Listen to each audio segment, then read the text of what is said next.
Hi, everyone. Good morning. I'll talk to you today about urban transportation.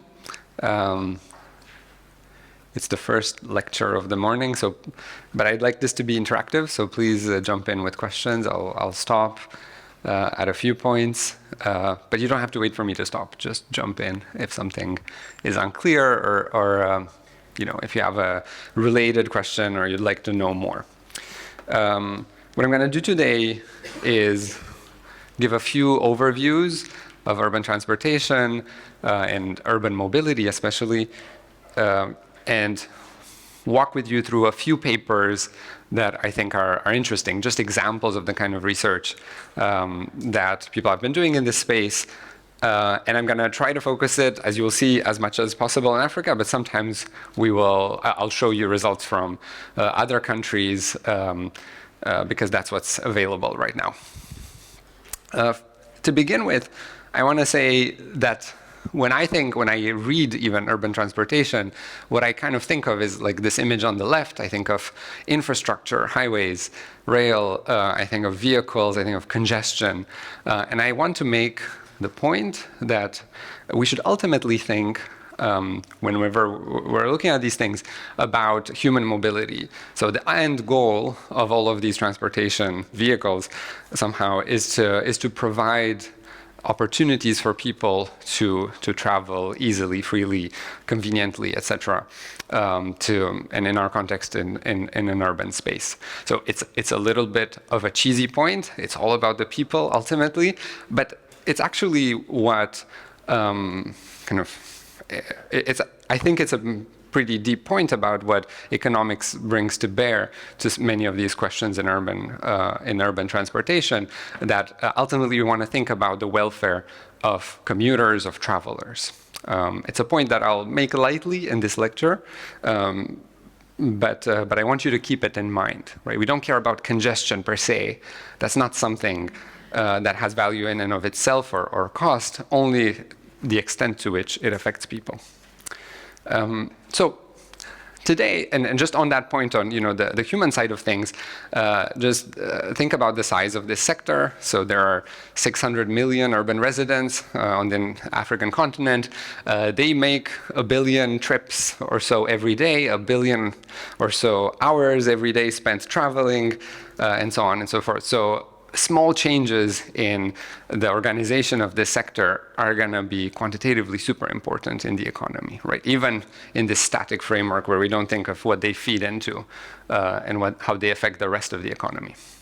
So I'll try to cover examples of 3 topics today. One is just stepping back and saying this is something each of us does every day to experience urban mobility, but what do we know more quantitatively, more rigorously about mobility for cities across the world?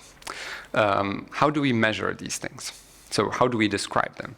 Second, let's dive into what city governments can do, or a little bit before that, how can mobility be improved? What are the levers of improving mobility in cities? And 3 is stepping back even further and saying, well, we're taking for granted that mobility is good and that gives us access to different parts of the city. It's the glue that kind of binds cities together. But again, rigorously, what do we know about the impacts of improving mobility for urban residents? How is it valuable? And then cross-cutting all of this, we'll talk about a bunch of exciting data sources that exist in urban transportation that researchers have used, and a little bit on kind of the methods that people use to study these topics. All right, well, let's dive in. Before going into kind of the first study that I want to show you, I just want to have a few images of context. This is not going to be specific to the point I'm going to make is not specific necessarily to urban transportation, but it also applies to urban transportation, which is that in cities, in low and middle income countries, the state of mobility is changing very, very rapidly. And this is really not happening in richer parts of the world. And this means this is an opportunity to understand how the future is going to look like. And for policies, it means that policies can influence potentially how the world is going to look like in 10, 20 years. So this graph This is the first apology. I searched quite a bit to find this type of data for South Africa or Nigeria or other countries in Africa and couldn't. This is from India, and it shows the number of private vehicles by year. And basically, you see a 10% per year increase in the number of private vehicles, the whole stock of vehicles. That's astoundingly fast growth. Of course, it's going to taper off at some point, but we are in this period where it's just exploding. But it's probably quite similar in other middle-income countries, especially, and will be the case in low-income countries. What does this mean? Well, of course, economies are growing. People have more money. And they can now afford these private ways of travel. It's very useful. But it also determines what type of mobility, how sustainable they're going to use in the future. Here's Jakarta in 1970. That's at the bottom, and a few years ago. So cities, of course, are transforming very drastically. Look at that skyline. And mobility is transforming along with them. This is actually maybe not so obvious here because they had, there was a highway in 1971. That's remarkable. But you get different types of public transport. This is a bus rapid transit. And maybe this is actually not representative, but congestion increased significantly. And this is true in many contexts. Here's Bogota, similar point. The forms of public transport that cities implement have changed a lot. Congestion has changed as well. This is a more quantitative view of what city governments are doing in terms of providing public transportation directly. So what you're seeing here in this graph is, by year, the number of cities that launch a bus rapid transit system in the city. So there's really an explosion in the early 2000s. Actually, even before COVID, this slowed down a bit. We don't know. I don't know exactly how it looks like or how it will look like. I don't have a map right here. But this is a trend or a transformation that has just started in African cities. So it's still, all of this growth is mostly Asia and Latin American countries, and just a few, Tanzania, South Africa, more recently Nigeria, Senegal, etc. A few countries in Africa. So things are changing, and that means that it's not, the types of mobility that people are going to use in the future, part of it is getting decided now, and government policies have a role in that transition. Okay, so it's an exciting topic to study. And first, I want to have one slide on a conceptual distinction. So mobility is an outcome. Mobility is what actually happened, how people are actually traveling and how they are experiencing that. And it's useful to separate it into supply and demand, into two different parts. So the supply side is going to be, I'm going to describe it as a couple of things. One is, how does the geographic environment look like in the city, in the sense of, think about someone who lives in a certain location. Okay, what are the possible destinations that they might want to go to? Where are jobs for them? All the locations that offer jobs. Where are all the locations they could go for educational, medical purposes, shopping, etc.? That's one side of the supply side. And the one that's more tightly related to urban transportation is, how can they get to all of these possible destinations? And that itself has multiple dimensions. How long does it take there? How expensive is it? How safe is it? Okay. All of those are different types of travel costs. So that is what is on offer in some sense, the supply side. And on the other side is, how do people make trade-offs about all of these dimensions? So how do they trade off the travel costs, so time versus money, time versus safety, and also how do they choose which destinations to go to? Do I want to go to, to a school that's okay and close, or do I want to go to a much better school, but that's further away, more expensive, less safe? I'll talk about a study that is specifically about that question and answers it in a very rigorous way later in this lecture. So I'm going to next tell you about a study that focuses on a very narrow dimension of everything I've put on this slide, which is let's just start with understanding differences in speed across cities in the world. Okay, so we're really focusing on one supply side factor, just this travel time, which is the inverse of speed. And we want to understand which cities are fast and which cities are slow. And I wanted to start with this just to say, obviously, this is only part of the whole equation. I hope it's going to be interesting, but yeah, there's a lot still here that we'll need to fill out to understand mobility. Okay, so how would you do this? So the task is, I want to understand for many cities across the world or in a particular country, how fast are they? How would you go about finding out for yourself how fast it is to travel in a city?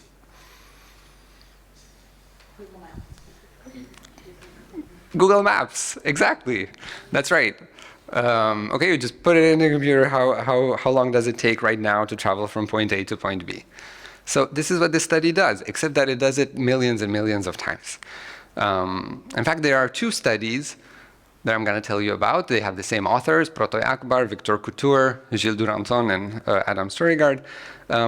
They made millions and millions of queries on Google in different cities, between different points of the cities, and they aggregated all of that data into a comparison of how fast are different cities. Okay, so the first study they did is about India, mobility and congestion in urban India. The second one, they took their method to a worldwide sample of cities. The dates of these papers are 2023, but that's misleading because this study was published in 2003, and this one was just a working paper. This hides the very long lag in economics for publishing papers. So very large samples of cities. So hopefully we'll learn a lot. Okay, what do these papers do? I already mentioned this. They compare cities by speed, but their contribution, I'm going to show you, is kind of to teach us something about a distinction between how we compare speed across cities, which is there are at least two ways of doing it. One is you can look at uncongested speed. Think about nighttime speeds when there are no vehicles or few vehicles on the road. We're not really talking about traffic congestion, as in slowdowns because of large volumes of traffic. So this is one dimension of speed. And then there's congestion, right? And they're going to define that as the difference. How much slower is it to travel during the day compared to nighttime? That differential is going to be the congestion factor. Okay, so they're going to distinguish between those two, and it's going to be actually super insightful to do so. So let's start with the India study.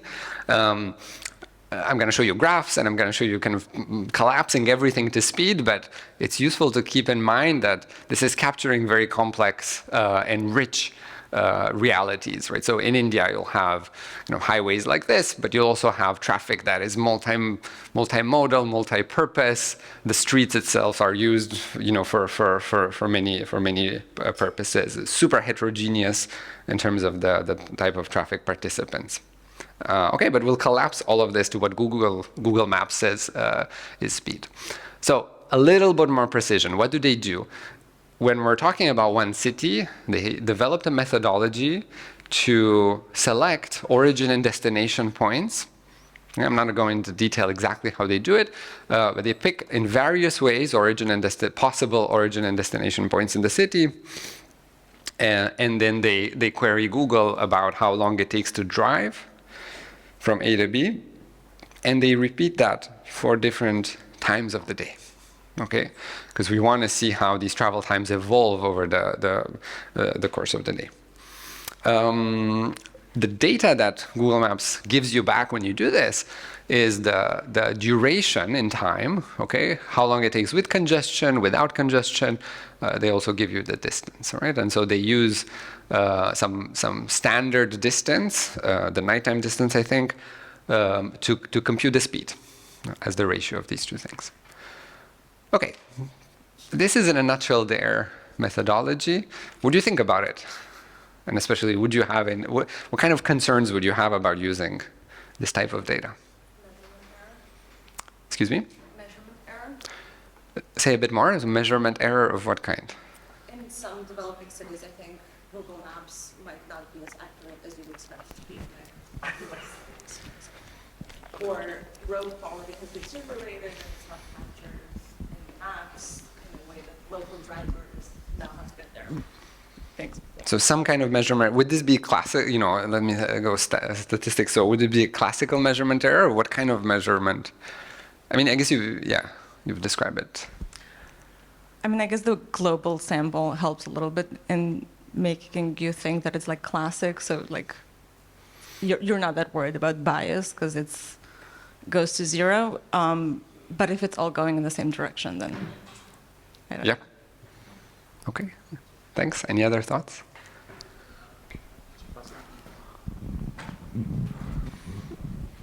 I guess my concern would be, would the very random origin and destination points be reflective of where people are going from and moving? Would that reflect? Great. So we don't know in these cities, and they don't know where people are actually traveling. So they are making up these trips. Okay. Is that important? Great. Anything else?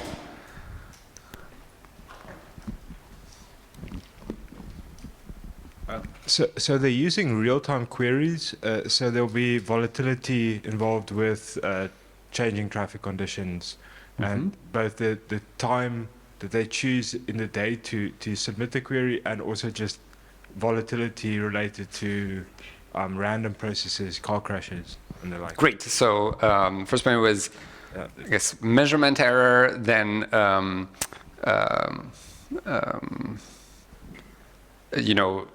the process through it. This does not reflect actual travel patterns, and then just noise, right? And these travel times fluctuate for a number of reasons in these cities. In reality, how do we deal with that?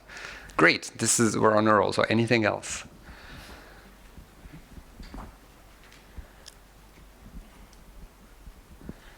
Maybe just from user experiences, that I only query Google Maps when I think there is traffic. Mm-hmm. So it's the evening, or I know it's like the middle of the day. Yeah. So so maybe building on Christoph's point. But the other thing is that a lot of the informal paratransit is not mapped on Google Maps. Mm-hmm. So those routes wouldn't be included.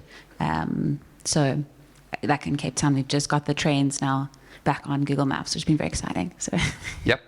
That's right. This is only for driving. I wanted to emphasize all of this study is just for driving. Okay, back there. Yeah, I think also people probably substitute private versus public transport at different times of day. So I imagine people are more likely to use public transport during the day when it's a bit safer and also less congested potentially. Yep. The sort of systematic differences in terms of time. Great. Okay. Just related to that, I suppose, is did they account for mode? They do not account for mode, right? This is all driving. Great. These are very useful. I'm collecting all of them, and we'll answer or ramble a bit later. But all the way in the back. So who's providing data to Google Maps? Great. Where does the data come from? Rich people with cell phones. Right. Okay. Yep. Smartphones in particular, right? Anything else? Yes. I was actually thinking along the same lines. If you're in a bus or a private car and someone else is in a motorcycle, they're going to reach much faster, even if it's the same route, the same distance you're traveling. So yes. So mode isn't important. Yes, exactly. Great point. Fantastic. Okay. Thanks for all of this. So I'll put them in a few buckets. So one is, let's start from the beginning. Where does this data come from? That's absolutely right. So Google records the location of Android and Google Maps and other types of users, and it feeds those location data points into some algorithm. That algorithm tries to filter out. This is what we think we know about how this works, right? It filters out people who are walking.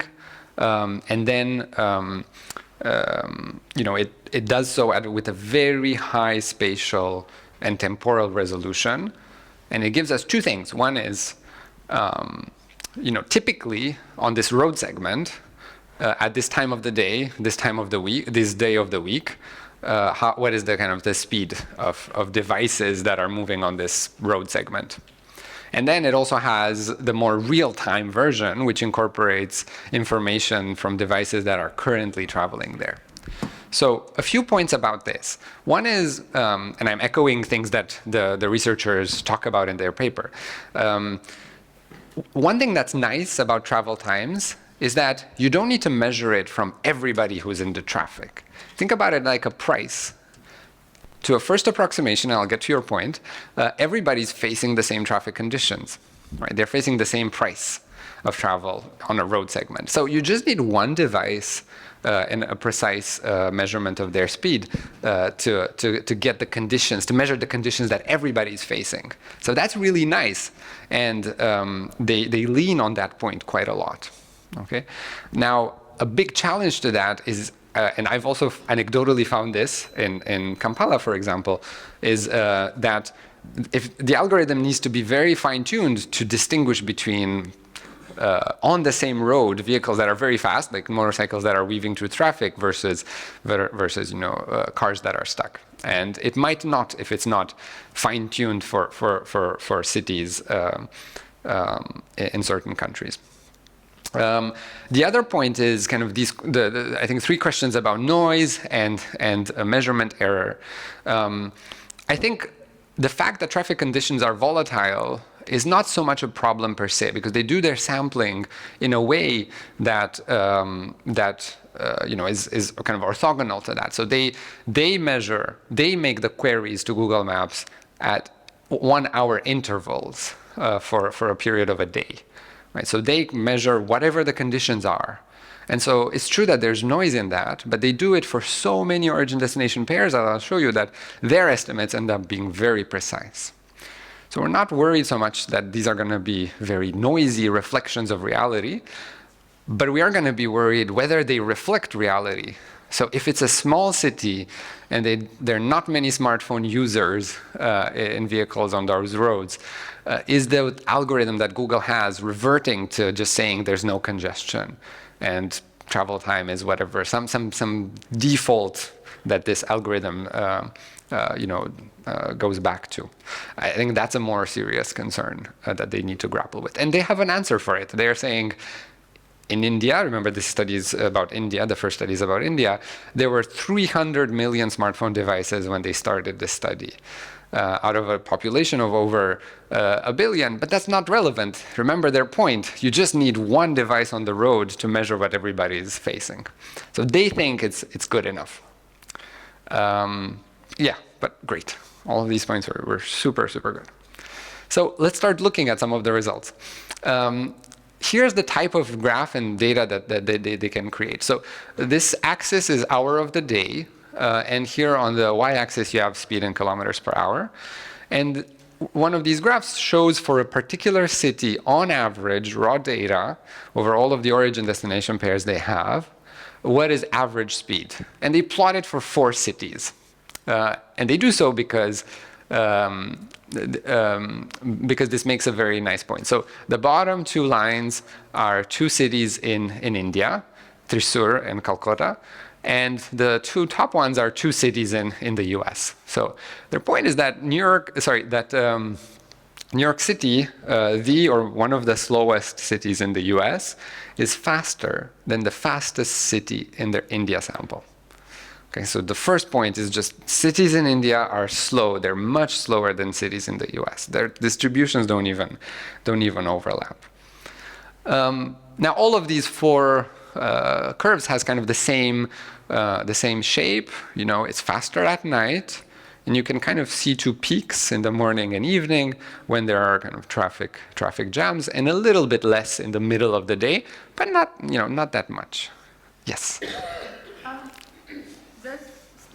Did it consider, because I know in India most they use tuk-tuks and bicycles.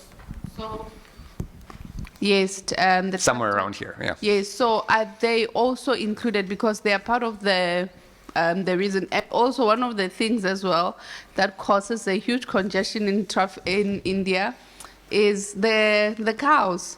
Because I remember, it's funny, I was there in 2018, but in India, they believe that a cow is God. So when a cow passes by the highway, the whole traffic has to stop for the cow to move, you know. So I just wanted to know that if the graph that showed earlier is considering the bicycle, the tuk-tuks, and the normal cars. It's considering them in some sense. It's measuring what's there, right? It measures so what this graph says is what on average Google Maps tells you it takes to get from point A to point B in, Calcutta.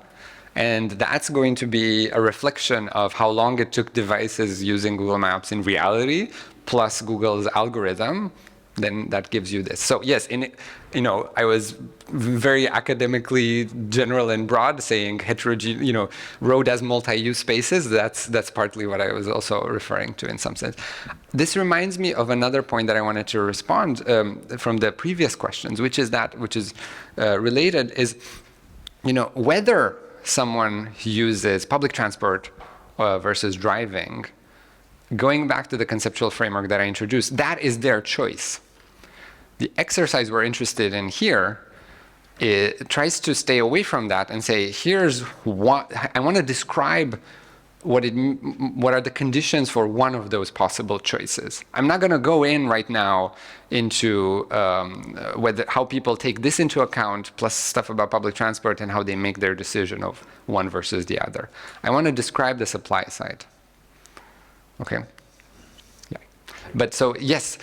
And the other point that they make, and is related more to your question, is there's going to be public transport that does not use the roads. But in their case, in Indian cities and in many cities in low and middle income countries, public transit, other various forms of motorized travel are going to use the same road space. So they're going to share the same road space, and that means they will be exposed to similar, if not the same, driving speeds. So that's another point to just, we have driving speeds, but they're informative about people in minibuses, what they're experiencing as well. Okay. All right.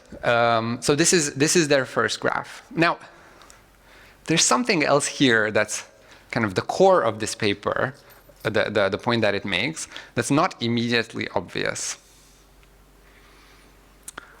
So I'm going to just point it out, which is that we talked about the congestion part, right? So congestion is the fact that, let's say, Calcutta, at 11 a.m. has the average speed in the city is 20 kilometers per hour. That's less than 25 kilometers per hour in the middle of the night.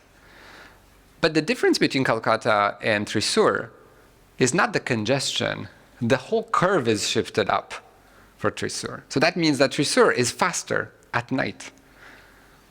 And that's actually something that, at least for me, was extremely new when I saw this paper. I thought cities were different because some cities are very congested. That's even how we speak about it. And some cities are not. But in this example, they're showing that's not the case. Cities differ not because some are more congested than others, but rather some are faster even in the absence of congestion. Okay, so that could be something about the quality of the roads, or how many traffic lights they have, or how many cows are on the street to stop you from going fast, right? We don't know from this study what it is, but it directs us to look for more. Okay, so they show they analyzed it in a number of ways. I'm going to show you two more graphs and then a bunch of tables. So this is now focusing only on cities in India and looking at different types of cities. So the black solid line here is on average their full sample of cities. There's not much noise here. You can see the daily pattern. The evening peak is a little bit more pronounced than even the morning peak. Okay. And there's not a huge amount of congestion. So on average, over all of their cities, speeds are 5 kilometers per hour lower than the 30 kilometers per hour that you have at nighttime. So that's something, but it's not a huge level of congestion. Where do you see congestion? Well, it's in these other curves, like this dot dashed line, which is central Mumbai. So in the big cities and in the center of big cities, that's where you see a lot of congestion. In small cities, not so much. Okay, they can do this in a much fancier way that is creating an index of speed at the city level. Remember, they chose origin-destination pairs. Well, what happens when you have a much larger city? Well, it must be that you're using speed over much longer trips. So they say, well, that matters for speed, actually. Longer trips tend to be faster. And so they control for it. Okay, and they do it in a way that treats speed like a price like an inflation. Okay, they do. I'm not going to explain this table. I'm just going to give you the punchline. They do a more formal version of what I mentioned earlier. So look at the differences between cities, and let's try to understand whether how much of that those differences are because of uncongested speed, so because cities differ in how fast they are at midnight, versus congestion. Cities differ because they are more or less congested. And basically the bulk of this comparison is for it goes on uncongested speed. Yeah. I'm sure this doesn't account for the entire difference, but I'm just thinking about how like nighttime speed is not necessarily like a perfect proxy for uncongested, because Mumbai at midnight is like way busier than another city. Yes, that's right. That's right. It's the best day. I completely agree. Point taken, right? It's the least congested that you have in the city, but it's not zero congestion possibly. I don't have much to say to that. I think that's fair. Yes. Yeah, I was wondering, I mean, surely speed is a bit problematic as your main thing you're measuring. You could have a big sprawling city, people get on highways, they travel really fast, but actually they're spending a long time because the city structure itself is not conducive. So, it's not problematic if you go slow and walk. Yeah. It's how long you're walking for versus how long you're in a car for. So I think that's a good point, right? And I'm going to go back to the conceptual framework let me actually go back to the conceptual framework that I mentioned. We're focusing on this supply side, right? I think your comment mentions, well, what about the destinations? How far are they? Obviously, we need to take all of those things into account, plus the demand side, to make a welfare statement about mobility. I completely agree. So this is what this paper, just focuses on this slice. But you're right, it's hard these things are co-determined, right? Like if the destinations are the destinations end up really far in cities that have highways. So it's quite subtle, but it's what we have today. I have a question. Yeah. Kevin from Kenya. Hi. So if you look at India and the US, they really have stark differences. Yeah. I mean, even if they control for the other aspects that they fix, what was the rationale for really comparing India to the US? Because I thought India, it would be easy to compare India to maybe nearer countries that have similar. I'll show you that. I'll get to that in just a minute. Yeah. They did this because it's very striking, and they could. And I guess they thought maybe wrongly that, I don't know. They were at the time based all in the US, so maybe it was their reference point. Okay. Here's something closer to what you were mentioning, Kevin. So their second study takes this methodology and just does this worldwide for, I think, 1,200 cities in 150 countries. I mean, they can, so why not? If you want to do this in your research, by the way, come, talk or read their papers carefully, or maybe even, feel free to reach out to me to talk more. It's not immediately obvious how you query Google Maps 1 million times. They're not going to be super happy about it, and so they might charge you a lot. And these guys found a way around it. Okay, so here's the main punchline in their second paper. Rich countries are fast, And this is a pretty tight relationship.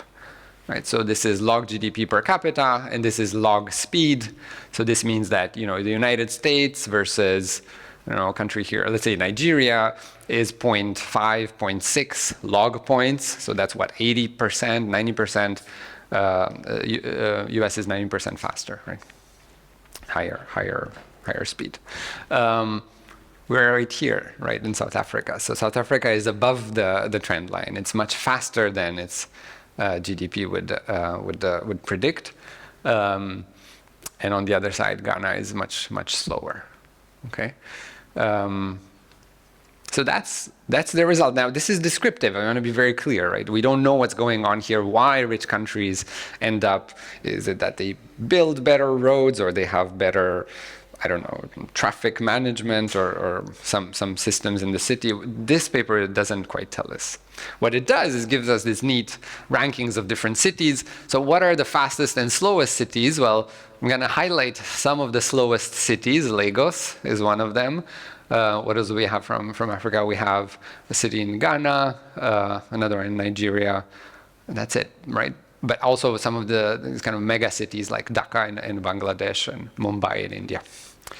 Fastest cities, this is interesting. Almost the entirety of this list is in the United States, okay, which is the fastest country in their sample on average. But it's actually quite interesting that the fastest cities are these smaller and, you know, cities that have, like Flint, Michigan, that have an economy that has declined. So they have an infrastructure that was built in a time when the city was more vibrant than it is right now.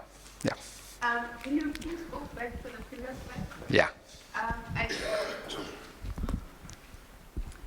I just want to add a fun fact about South Africa, that it's not because we have good road cities, but if you're using public transport called taxis, they make their own route during traffic. So you are bound to get faster than you are going there. And also South Africa, we have our own language, I don't know what is it called, transport.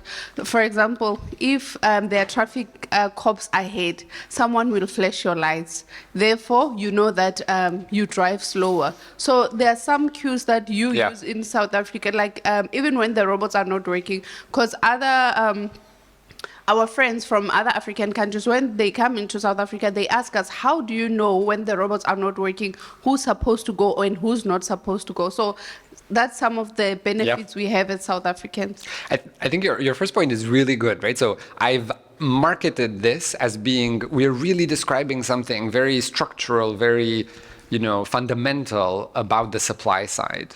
But it's not. It's reflecting what drivers choose, you know, the speeds that drivers choose to use on the roads. And I think of that as partly reflecting fundamental factors like how rough, you know, how uneven is this road of the surface. Are there traffic lights? Are there intersections where it is rational to slow down? But it also partly reflects individual taste about those things. How comfortable am I riding fast in maybe dangerous conditions? And so your point is like some of these differences might also reflect that. I think that's right, and they don't control for that. Okay, so these are the fastest versus slowest. But I want to go back to the distinction I made earlier, which is this is not about congestion. This is on average over the entire day, the speed. So you can also separately look at what are the most congested and least congested cities. This means that relative to their own benchmark of nighttime speeds, which are the cities which drop the most in terms of speed during the day? Okay, those are the most congested. And here, so I am originally from Romania. So when my parents saw this, they were like, yes, we always knew that Bucharest is the most congested city in the world. So you know, Eastern Europe is represented here, and Lagos, you know, shows up as well, right? But the least congested cities are cities that are in countries that are relatively poor. Okay, so this is you know, the lack of congestion reflects probably lack of traffic. Okay. Okay. So just to wrap up about this paper, and see some other work. So what do these papers do? They try to focus on one of these supply factors, just one out of many, but an important one, speed, and they do so at scale by using Google Maps data. Okay, they can really crowdsource this.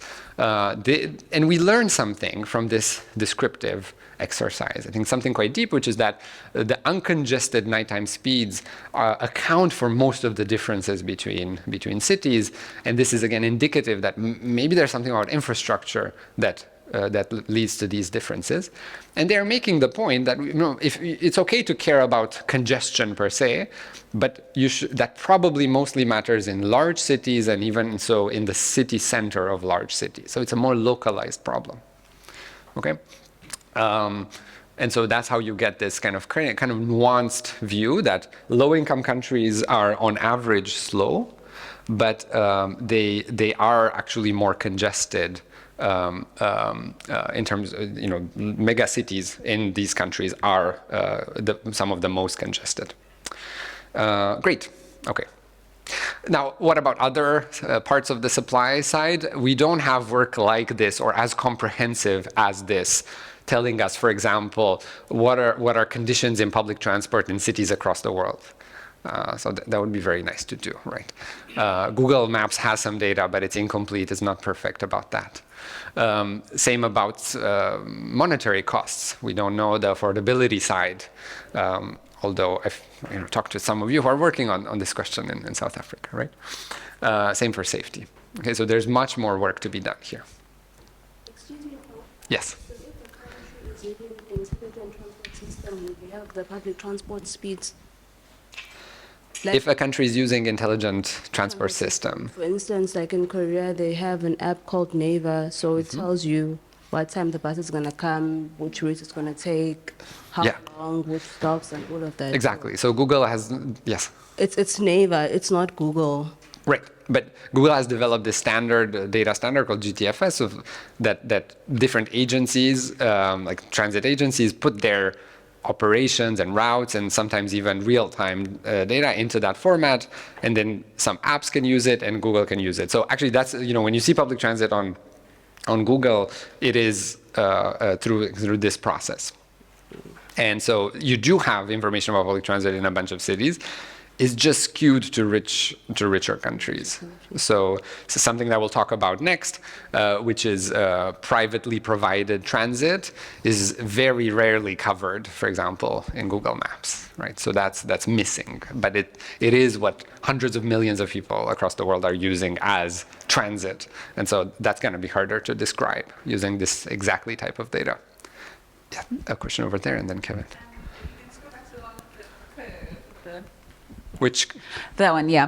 Okay. I just found it really interesting that a lot of the wealthy European countries are on the bottom right of the curve, and that all the highest, the fastest speed countries tend to be, or ones that are above the curve tend to be countries that are literally designed for cars with big areas like Canada, USA, Australia, Saudi, South Africa even. And that seemed like a bit of an obvious finding that European countries that have better public transport systems typically tend to not be as fast for cars. Yes.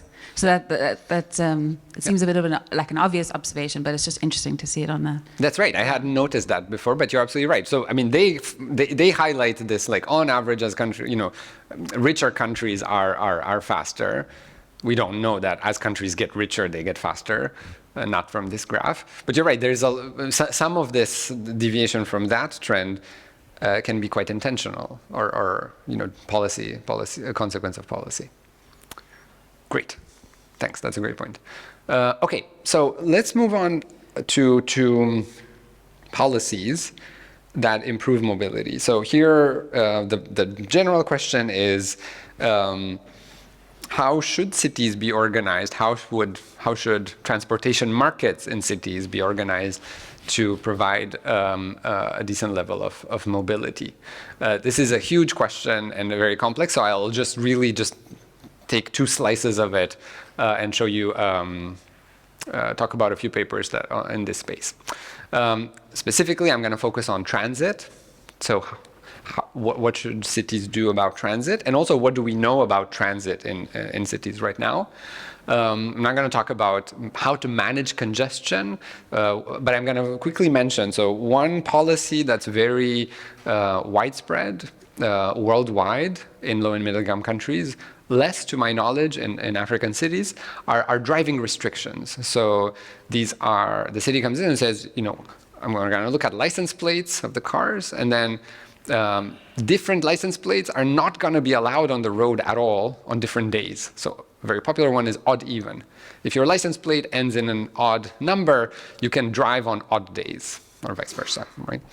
So these have been studied actually quite a lot. So we know a little bit about the effect they have on air pollution, the effect that these policies have on traffic congestion, and there's kind of economic theory of how we should think about them, how efficient, inefficient they are. Road safety, safety on transit, so issues of sexual harassment, these are all important questions. There are policies tied to them that I'm not going to talk about today. Instead, I'll talk about transit. And I want to highlight something that Ed Glazer likes to highlight about low and middle income countries in general, is that, like in many other spheres, there is a coexistence of two technologies to provide transit. One is more, is kind of privately provided, sometimes called informal. You can debate that number. And the other one is formal or publicly provided. So the privately provided is basically, think of, the prototypical thing is to think about one owner of a vehicle, of a minibus typically, that hires a driver and that plies a particular route. Okay, this is something that's used by hundreds of millions of people. These vehicles are often, although not always, organized into associations. These associations try to solve some of the kind of problems that drivers have in terms of competing with each other. And so an association that controls a certain route is going to try to act as a local monopolist in the sense of setting the price and maybe limiting the quantity of the supply of vehicles as a monopolist would do, taking the demand for travel on that route as given. They're sometimes called informal, although these structures are in some cases legal and recognized by the government, and there's even a registration system. But they're definitely private, so I would just prefer that terminology. People think, I'm gonna say it this way, not a very researchy way of referring to this, but people think these are expensive, they're not reliable, they're unsafe. Okay. The other technology for providing transit is when the government steps in, or contracts with the public or one large private company to do this less frequently. Let's say when the city government provides transit directly. Okay, so this is what many bus rapid transit systems look like. And the government designs it, operates it. These are buses with dedicated lanes. The drivers are employees, right? Obviously, metros, MRTs, LRTs fall in the same category. What kind of a broad comparison with this is that here you have the driver who is going to get some fare revenue today, is going to have to pay something to the owner of the vehicle if they don't own the vehicle, and then everything they keep is theirs to keep. So they have very high-powered incentives to find a lot of passengers and cash in a lot of fares. So that's something that might keep the first model, the privately managed technology, quite responsive to demand. There's a real interest for drivers to find out where people want to travel. That may be less true for the government-provided service. The government might have trouble finding this information, or just might not have the structure to get at this information. Okay, so first some pictures. So the first mode, the privately provided transit, is very widespread worldwide. So this is in Mexico City. They're called Pecero or Combi or Micro or Microbus. Then in Senegal, this is a car rapide. In Kenya, they're called matatus. What happened? What just happened? In Lagos, they're called danfos. They're yellow. In South Africa, minibus, and so on and so forth. In Jakarta, they're called angkot. I forget what they're called in the Philippines, but I was just hearing about that the other day. Right, so this comes up all the time. For a long time, there was not much research in urban economics about these very important markets. So we knew from a study by Habyarimana and Jack from 2015 of a really interesting intervention for how to improve safety in matatus in Kenya. And this paper published in 2024 by Erin Kelly and co-authors looks at the contract structure between the driver and the owner. So the driver is the one, remember, that keeps all the revenue and sees how many passengers there are. The owner has the vehicle, has the capital, and wants to, ideally would want to know exactly how many passengers there are, but doesn't have that information. So the driver has more information about how the day went, right? How productive they were, and that asymmetry of information creates some interesting contracting issues between these two folks. Yes. It's unrelated to this study. Since Yeah. From the US. Do you know why Thank you. Do you know why the public buses, the school buses, are yellow? I've always wondered, because I saw in the previous picture when you showed the Nigerians. Yes, they're yellow too. Yes. I don't know, maybe buses are visibility? yellow. I don't know. Because even the school buses, everywhere in the movies, they are yellow. They're definitely yellow, yes. Well, you see here, once you have a convention, it's self-perpetuating, then the new buses are going to be yellow as well. Let me say visibility, I don't know. Yes. Okay. Thank you. Any other questions? Okay. All right, so this study showed that when you improve observability, so when you make the owner see more of what the driver does, then that changes changes what the drivers do. So how likely is the drivers, for example, to take side roads that are very damaging and for the vehicle, but it's not their vehicle, so they don't care that much. And it also potentially even changes the contract structure between the two. And at the conference that will follow the school, there's a paper from Senegal that has a similar flavor, but it's for taxi drivers. Recently, there's been I think really a flourishing of research, and even just at the conference in the next 2 days, there are going to be multiple papers talking about minibus taxis in South Lucas and in other African countries, I think. So this is quite exciting actually as an area. So Lucas Conwell studies Cape Town and studies what's very common for these markets, which is that minibuses wait to fill before they start a trip. So they're very demand constrained in that sense, right? They don't have a fixed schedule, they don't go at regular times, but rather depending on how the influx of passengers, that determines when they're going to leave. And so that creates some externalities potentially for minibuses on a particular route. Alice Duhad, Daniel Björkegren, and Nick Tsivanidis is going to present later today. And this paper, again, both of these papers are going to will be presented in the next few days. Looks at a very interesting question at the interplay of this transition that's happening. How do these private markets respond when the government steps in and opens a BRT system? How do they reorganize? How do they change their prices? How do they change their frequency? Those two questions mainly. So the bottom line here is that they see a competitive response here, at least in terms of prices. Also looking at South Africa, I think potentially also looking at Cape Town, Leonard Leroux has a paper looking at the fact that competition in these markets is sometimes bundled with violence, right? So it's quite contentious who gets to drive passengers. That's part of the role of associations, is to manage that conflict and to have an orderly system for drivers to essentially share profits.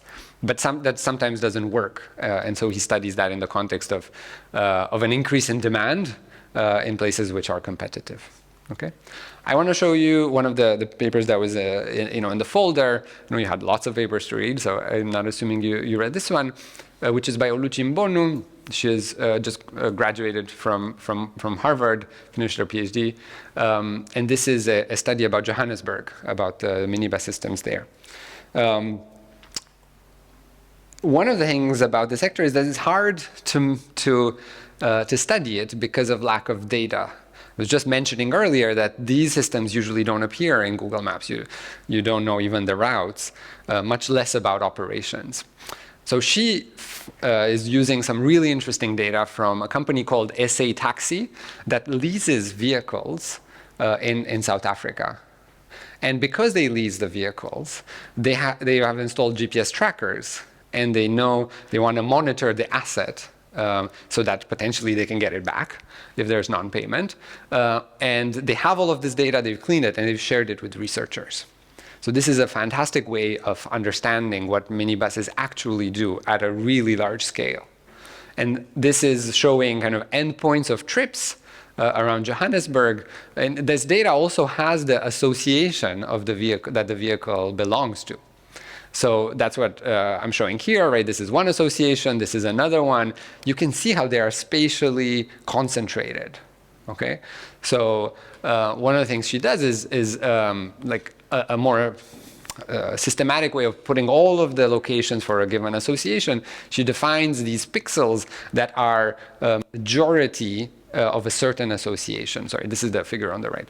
And you can see how there's this spatial clustering of where associations tend to operate, right? So all of them, or most of them, go to the city center, to the CBD around here, I guess, but they have these slices of these parts of the city that they tend to dominate. Okay, so that's kind of interesting. And what she looks at in the paper is the costs of this type of market segmentation. To do that, she looks at routes that are, what happens with people who want to travel from here to here, right? So of course, many people want to travel to the CBD, but not everyone. A lot of people also want to travel into different parts of the city. And so there are routes that connect different associations, and she studies them. Okay, so first she shows that demand on these interconnected, she shows that demand on these routes that are across association is also large, and it's actually larger than kind of the number of bus trips that are available, that minibuses offer on cross association routes. So there seems to be this mismatch. People want to travel in many, many directions, but because the market is segmented, the associations are best able, or currently are best offering trips within their own territories. And that's the topic of this paper. So she studies this in a more rigorous way. So how do we think about the cost of segmentation? She's going to look at routes that are across territories of associations, and he's going to look at how responsive these routes are to demand shocks. Why? Why this question? Because going back to the two technologies that I mentioned, this is one of the purported benefits of the private system, is that it's very demand responsive. People search out. Like minibus drivers search out where people actually want to travel. So you expect it to be very responsive to changes in demand. So she's going to test that. How do you test that? Well, I want to see how responsive the minibus trips are to demand shocks. The minibus trips come from this data set of SA Taxi, where she can actually measure trips that are made. Now she needs a demand shock. Okay.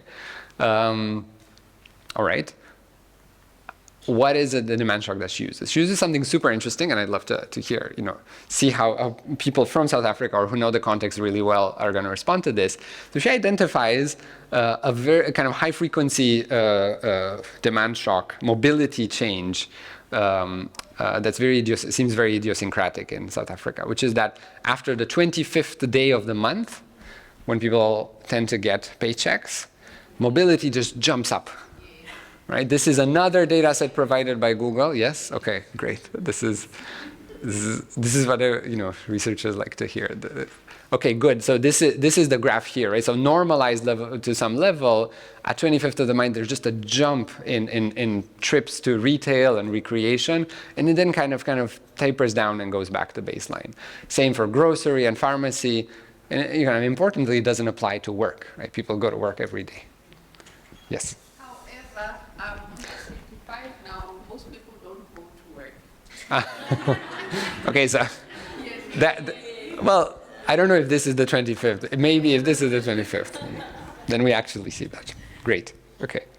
Okay. So that's what she's going to use as a demand shock, and is going to say, well, how do minibuses respond on these across routes versus the within routes? And her findings are that actually within association, this conventional wisdom seems to play out. There is an elasticity of 1, essentially, between when demand goes up by some amount, the number of minibus trips goes up by roughly the same amount. But on these across routes, the relationship is still positive, but it's smaller.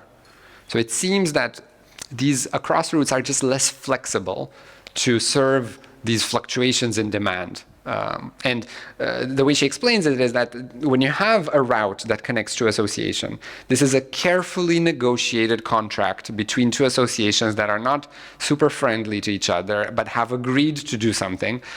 But it's rigid. They can't change it as easily as what an association could do within its own self. So this is one paper highlighting, and I think some of the other papers do very similar exercises, is that this is a private sector, but in a way that's very far from some kind of economic, competitive, perfect benchmark. There are many imperfections in these markets. Understanding them is really important. The next step would hopefully be to think about policies that try to make changes from within this system.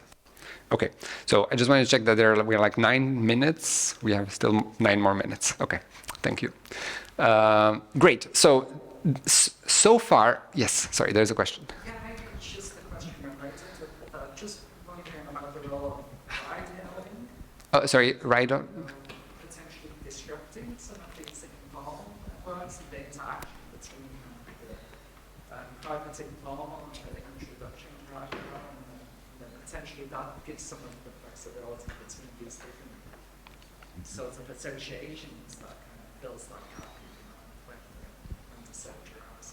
Just wondering in terms of any thoughts. Yeah, that's a good question. So the question is like what ride-hailing does to these, to the sector or to mobility in these cities, and is it another flexible option? There's actually no research off the top of my head that I can think of, evaluating that empirically. I may be missing something. So that's why I didn't include anything in today's lecture. I think it's a quite visible form of mobility. My prior is that it occupies a small share in many cities, but I may be wrong. I'd love to see it. Yeah. I think it's a good question. And also, I guess ride-hailing and also just private, like motorcycle taxis or something like that, which is still private market, but individual. It's not transit. Those are very likely super important for mobility. Yeah, I won't have much to say about that today. Okay, so I've given you a little bit of what we know, I think, about privately provided transit. And the other technology is this publicly provided transit or public transportation. I've already shown you this graph at the very beginning, which makes the point that this is growing in low and middle income countries. So this is something that, and I guess here's the map, right? And I told you it's mostly about Latin America, Asia, a bit of Europe, and Africa. African cities are just starting this transition. So there's a lot, we're at the beginning.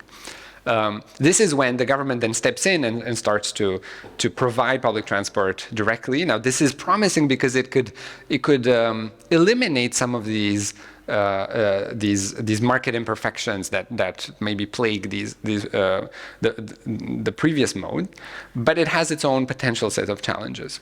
So what do we know about this? Here's a paper that looks at the impact of public transportation worldwide on air pollution by Matt there in the back. And that makes the case that, so first they use air pollution, they use satellite data to measure air pollution, particulate matter, in cities across the world. Right? So there are satellites that just do that, which is another global, really, really exciting data source. And they look at events where the city started a new subway system. And so for those, and kind of look at air pollution before and right after, and also compare it to other cities in the region, and also how they were faring in terms of pollution in the years before and right after. What this graph shows, so let me walk you through this graph, is it tells you each point here is going to be, I think, a city, and the x-axis here is the effect, so the impact of the subway opening on air pollution. So negative numbers mean a reduction in air pollution.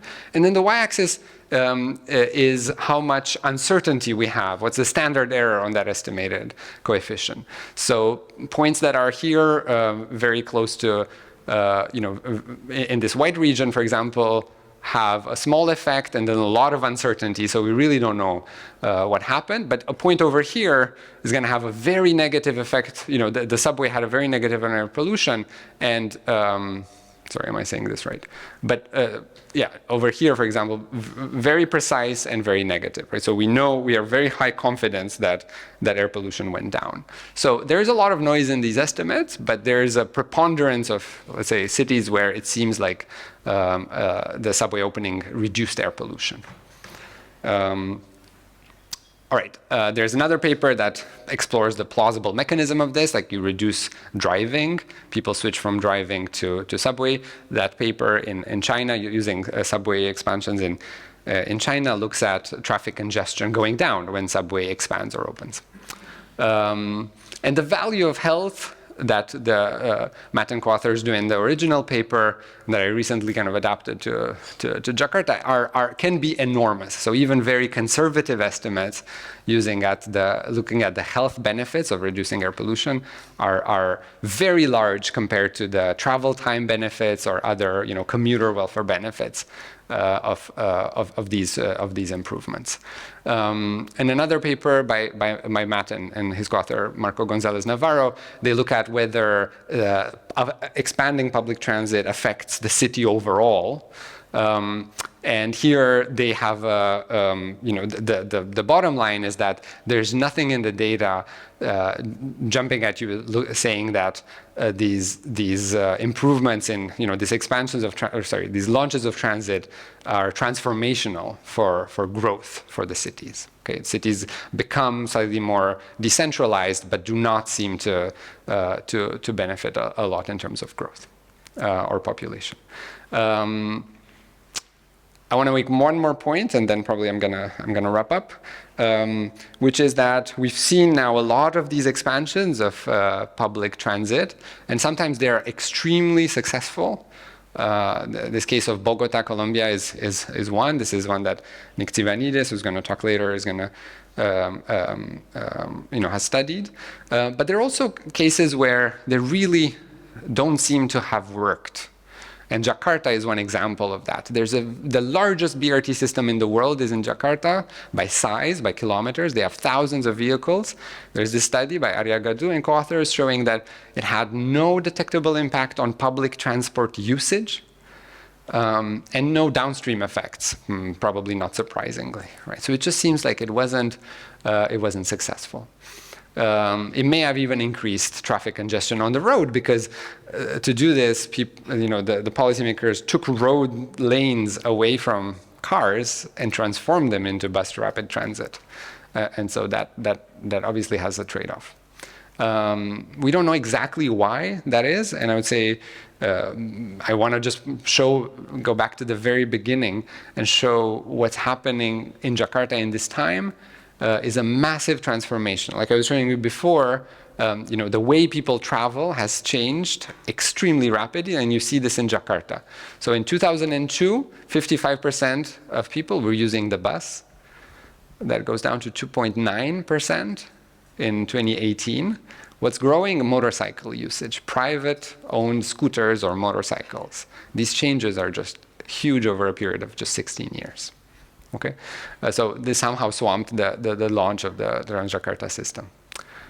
All right, I'm going to skip this whole section. Happy to talk more about what we know about why mobility, what are the impacts of improving mobility for people, for job markets, for search, and for education. And I'll just stop here. Thanks, everyone.